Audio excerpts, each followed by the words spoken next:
Shalom saudara dan saudari, selamat datang kembali.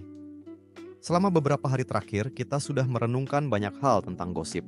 Bagaimana gosip bisa diam-diam merusak persahabatan, komunitas, dan bahkan hati kita sendiri.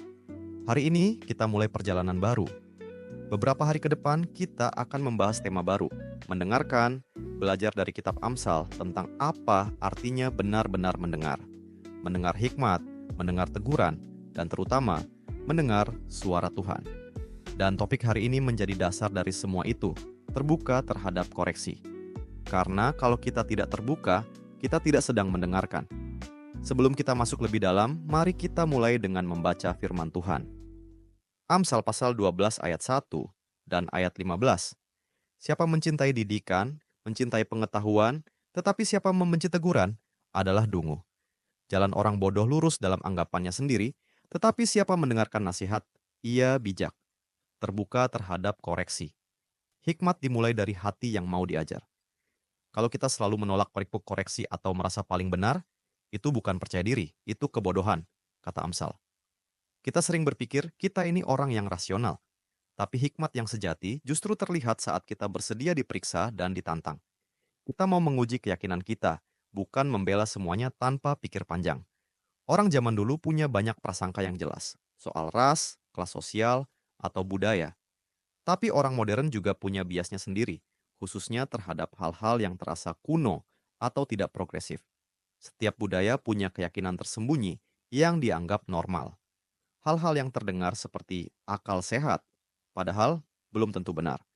Dan kalau kita tidak biarkan firman Tuhan menantang hal-hal itu, kita tidak akan bertumbuh dalam hikmat. Teguran bisa datang dari firman Tuhan langsung, tapi bisa juga datang lewat guru, mentor, sahabat, atau bahkan keluarga. Pertanyaannya, apakah kita siap untuk mendengarkan? Mari kita berhenti bentar dan mikir.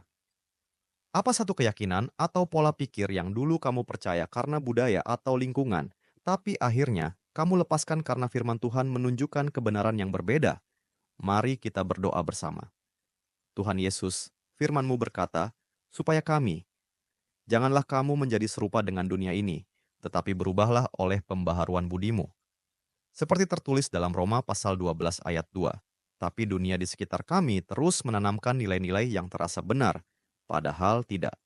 Biarlah firman-Mu tinggal dengan limpah dalam kami, seperti tertulis dalam Kolose pasal 3 ayat 16.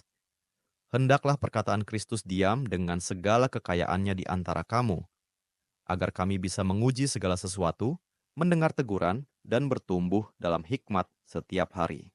Amin. Terima kasih telah bergabung dalam pembelajaran Alkitab hari ini. Jika Anda merasa diberkati melalui firman ini, bagikan kepada keluarga dan teman-teman Anda. Jangan lupa untuk like video ini, tinggalkan komentar, dan subscribe channel kami agar kita dapat terus belajar dan bertumbuh bersama dalam firman Tuhan. Tuhan Yesus memberkati.